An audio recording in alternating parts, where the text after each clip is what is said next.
नमस्कार दोस्तों, मेरा नाम रोहित गुप्ता है और आज आप सभी का स्वागत है।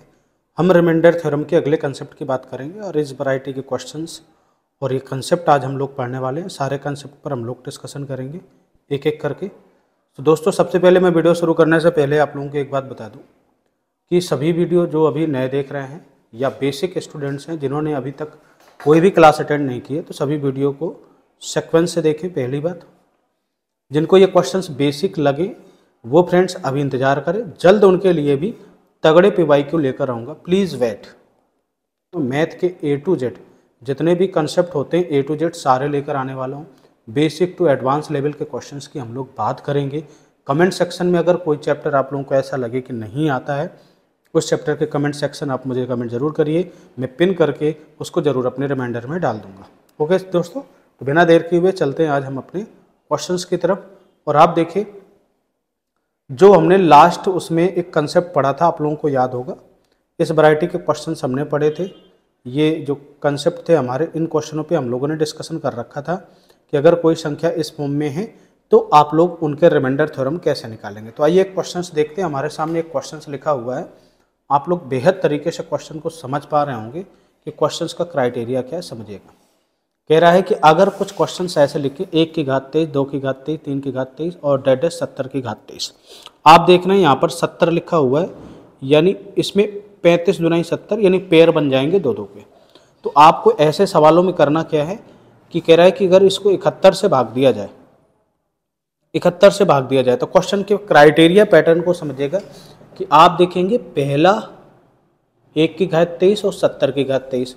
आपने कहा सर 1 की घात 23 प्लस 70 की घात 23, सारे कंसेप्ट आप समझेंगे, आपको चीज़ें समझ में आने लगेंगी। Divided by 71। आपने कहा सर a की पावर n प्लस b की पावर n का कंसेप्ट है और ये n आपके क्या है, एक ऑड नंबर है, तो आप कहोगे जाहिर सी बात है a प्लस बी 70 प्लस 1 71 से डिविजिबल हो जाएगा, यानी अगर इसको 71 से भाग देंगे तो रिमाइंडर क्या आएगा, 0। उसी तरह अगर 2 का पेयर मैं यहाँ पे 69 लिख दूँ, 69 की घात 23, यही पैटर्न है। 2 का पेयर इससे बनेगा, 3 का 68 से बनेगा। तो इस तरह के आपके 35 पेयर बनेंगे, तो सभी में रिमाइंडर 0 आएगा। अतः अगर इस पूरी संख्या को मैं 71 से भाग दूंगा, ये 71 से डिवाइड करूंगा, तो दोस्तों मेरे जो रिमाइंडर आने वाला है वह 0 ही आएगा। कितना आएगा, option number C is correct. Okay ji, चलिए नेक्स्ट क्वेश्चन की बात करते हैं हम लोग। कह रहा है कि ये next question, next concept special variety का क्वेश्चन है। आप समझिएगा इस वैरायटी क्वेश्चन को लगाना कैसे है, और मैं हर एक चीज़ को एक एक करके एक एक कंसेप्ट के थ्रू बताने का पूरा प्रयास करूंगा। क्वेश्चन लिखा है इतना, जब भी कभी आपको ऐसे वैरायटीज कह रहा है कि ये निम्न में से किससे विभाज्य, निम्न में से किससे विभाज्य, तो आप कहोगे सर कुछ नहीं करना सर, 3 की घात 31 लिखा हुआ है, इसमें 3 की घात 31 कॉमन लेना। 3 की घात 0 बचा, प्लस 3 की घात यहाँ पर कितना बचा 1, प्लस 3 की घात कितना बचा 2, प्लस 3 की घात कितना बचा 3। ठीक है, कुछ नहीं करना। किसी भी नंबर की पावर आपको, किसी भी नंबर की पावर आपको, किसी भी नंबर की पावर आपको 0 मिले, उसकी वैल्यू कितनी होती है, 1। जाहिर सी बात ये 1 हो गया, 3 1 जा 3 हो जाएगा, 3 3 जा 9 हो जाएगा, 3 3 9 होती है 27 हो जाएगा, 27, 9 1 10, 7 3 10, 1 40, 3 की घात 31 मल्टीप्लाई बाई 40। अब ध्यान से सुनना है, जब भी आपको क्वेश्चंस लगाने हैं तो पहले ये पैटर्न आपको फाइंड आउट कर लेना। आपको करना क्या है भाई, 3 की घात 31 लिखा है तो 3 कई बार लिख सकते हैं। अगर मैं 3 3 2 बाहर ले लूँ तो यहाँ पर आ जाएगा 3 की घात 29 बचेगा, 8 पंजे 40, 8 मिला 5 मिला। अब फैक्टर देख लो, 9 8 72, 71 मिल रहा है, 71 एक प्राइम नंबर है, नहीं मिल रहा। 72 के लिए आपने कहा सर 3 त्रिकाई ये 9 मिल गया, यहाँ से 8 मिल गया, आपने कहा सर 9 8 72, 72 ये मिल रहा है। 73 नहीं मिल रहा, 73 कहीं पे इसके फैक्टर में मिलेगा ही नहीं। 74 में भी नहीं मिल रहा है, तो ये भी आपका क्या हो जाएगा, गलत हो जाएगा। तो कौन सा ऑप्शन, ऑप्शन नंबर 20 करेक्ट। ये हमारा क्वेश्चन हो गया। तो दोस्तों ये जो अगला क्वेश्चन है, इस क्वेश्चन को आपको मैं HW बता रहा हूँ, इसका जो आंसर है मुझे कमेंट सेक्शन बॉक्स में जरूर दीजिएगा। अगले क्वेश्चन की बात करें, नेक्स्ट कंसेप्ट, हर एक कंसेप्ट की बात करूँगा, बेसिक टू एडवांस लेवल की। अगर आपके सामने कभी a की पावर p-1, वेयर यहाँ पर जो p है ना, एक प्राइम नंबर है, प्राइम नंबर का केस बनाएगा। एक कंसेप्ट की बात करूंगा, प्राइम नंबर का केस बनाएगा। और a और p दोनों की एक खास बात है, एक शर्त है कि भाई जो ये दोनों है ना, दोनों को प्राइम होने चाहिए। कोप्राइम का मतलब सहअभाज्य। ये इसकी कुछ खास शर्तें, और ऊपर अगर प्राइम p-1 लिखा हो, ठीक है, यहां पर एक चीज ध्यान से सुनिएगा, p-1 जो पावर है ना आपकी, वे p-1 लिखी हो या p-1 के फैक्टर लिखे हों।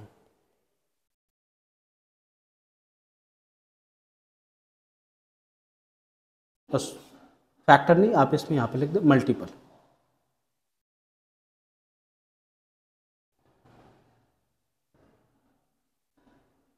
मल्टीपल लिखे हों, रिमाइंडर ऑलवेज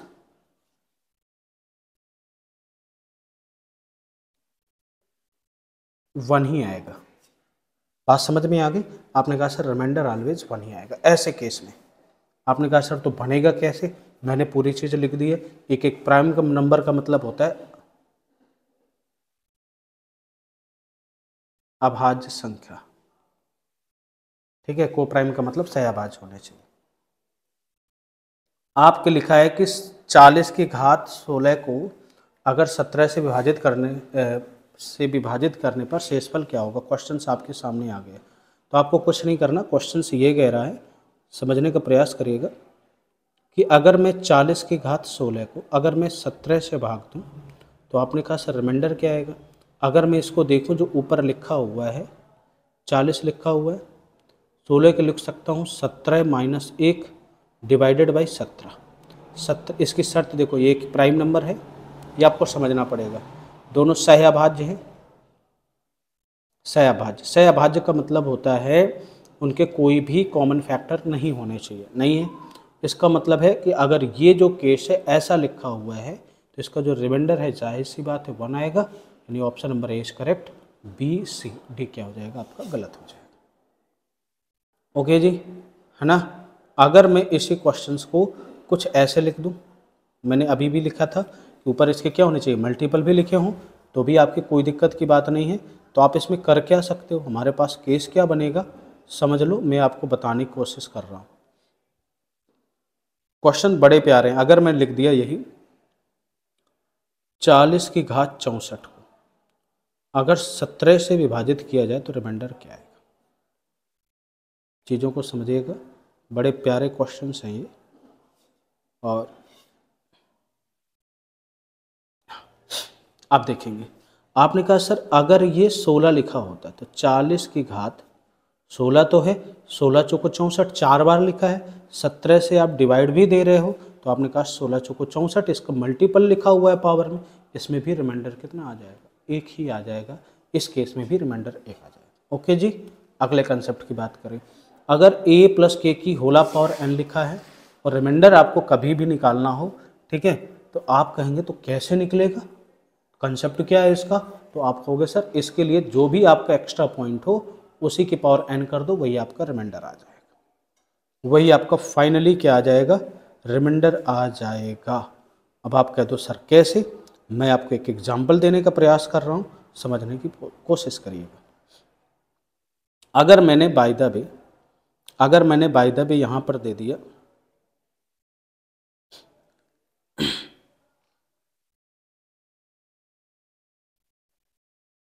100, मैंने यहां पर लिख दिया 17,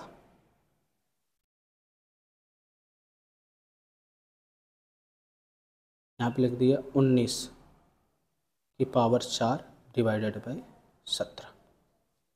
रिमाइंडर क्या आएगा केस समझिएगा। आपने लिखा है सर 19 लिखा है, 17 +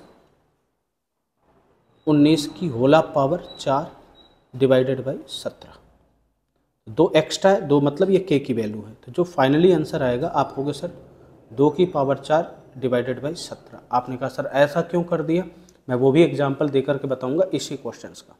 आपने कहा 2 की पावर 4 का मतलब होता है 2 दूनी 4 दूनी 8 दूनी 16, 16। आपने कहा सर 16/17, 16 ऑलरेडी 17 से क्या है छोटा है, तो इसका मतलब है रिमाइंडर आपका 16 ही आ जाएगा। ठीक, ऐसा क्यों होता है ध्यान से सुनिएगा, मैं आपको बताने वाला हूँ। 19 4 बार लिखा है, उसको अगर 4 बार आप मल्टीपल में लिखेंगे डिवाइडेड बाई 17 करेंगे तो बेसिक क्लास पहली क्लास देख लीजिएगा। प्लेलिस्ट पूरी इस जो मैंने सीरीज चला रखी है इसकी पूरी प्लेलिस्ट आपको नीचे डिस्क्रिप्शन में मिल जाएगी, वहाँ से आप जा सकते हैं। 17 का भाग 19 में देंगे 2 आएगा, 17 का भाग 19 में देंगे 2 आएगा, 17 का भाग 19 में देंगे 2 आएगा, 17 का भाग 19 में देंगे 2 आएगा। आपने पिछले कंसेप्टों में पढ़ा है सवालों में कि अगर कुछ इस प्रकार से डिवाइड आपका लिखा हो तो जो एक्शन नंबर में हो वही आपको रिमाइंडर में कर देना, आपको रिमाइंडर में कर देना। तो रिमाइंडर क्या है, 2 multiply by 2 multiply by 2 multiply by 2, 2 दूनी 4, 4 दूनी 8, 8 दूनी 16, 16 चूँकि 17 से छोटा है इसीलिए यही इसका क्या आ गया, फाइनली आंसर आ गया। आई थिंक आपको मेरी बातें यहाँ तक समझ में आई होंगी दोस्तों। अगले क्वेश्चन की बात करते हैं। आपके सामने ये क्वेश्चन लिखा हुआ है, इसमें बताइए आंसर क्या आ जाएगा। आपने कहा सर अभी इस कंसेप्ट के थ्रू मैं आपसे कहूँ, आपने कहा सर ये दोनों कोप्राइम है और यहाँ पर ये 3 5 आपका प्राइम नंबर लिखा है। आपने कहा सर अगर इस क्वेश्चन में 3 के घात 4/5 लिखा होता तो आप कह देते कि सर रिमाइंडर कितना आएगा, 1 आएगा। मैंने कहा सर अगर ऐसा नहीं लिखा हुआ है, अब तो आपने कहा सर 4 लिखा हो या 4 के मल्टीपल लिखे हों, तो आपने कहा सर 3 की घात, आपने कहा सर 5 को 20, 20 प्लस 1 करना पड़ेगा। आपने कहा ठीक कोई बात नहीं 5 लिख दो। आप लिख सकते हैं इसको 3 की घात 20 मल्टीप्लाई बाई 3, 3 की घात 1 अलग अलग कर दिए भाई। इसका मतलब है a की पावर m प्लस n लिखा है और अगर आप इसे लिखना चाहते हो तो a की पावर m मल्टीप्लाई a की पावर n होता है। अभी मैं करनी तथा घातांक में आगे आप लोगों को पढ़ाऊंगा डिवाइड। तो अगर यहाँ पर जो लिखा है ना 3 की घात 4 मल्टीप्लाई बाई क्या लिखा हुआ है, 5 लिखा हुआ है, इधर पे 3 लिखा हुआ है डिवाइडेड बाई 5, यहाँ पर जब भाग देंगे तो रिमाइंडर कितना आ जाएगा, 1 आ जाएगा। यहाँ पर 3 ही रहेगा रिमाइंडर, चूंकि संख्या में मल्टीप्लाई बाई 1 का है, मल्टीप्लाई का सिंबल लगा हो तो 1 का मल्टीप्लाई बाई 3 से करेंगे तो 3 ही आ जाएगा। फाइनली आपका क्या हो जाएगा, ये आंसर हो जाएगा। बात मेरी समझ में आ गई होगी आप सभी लोगों को, ठीक है जी। यहाँ तक आप सभी लोगों को बात समझ में आ गई। इसके आगे मैं एक विल्सन कंसेप्ट का यूज करूँगा, विल्सन कंसेप्ट हम लोग पढ़ेंगे, ठीक है, जो कि बहुत इंपॉर्टेंट है। यानी क्वेश्चन आ गया कि factorial 18 divided by 9 what is remainder. Exam मुझे ज़रूर बताइए कमेंट सेक्शन में, आप लोगों को पता हो फैक्टोरियल 25 डिवाइडेड बाई 29 इसका रिमाइंडर कितना आ जाएगा। आपके सामने क्वेश्चंस, ये 2 क्वेश्चन है, इसका आंसर मुझे कमेंट सेक्शन में ज़रूर बताइएगा। ठीक है दोस्तों, आज की वीडियो यहीं तक, आगे इसकी कहानी मैं आप लोगों को नेक्स्ट वीडियो में बताऊंगा। थैंक यू सो मच दोस्तों, धन्यवाद।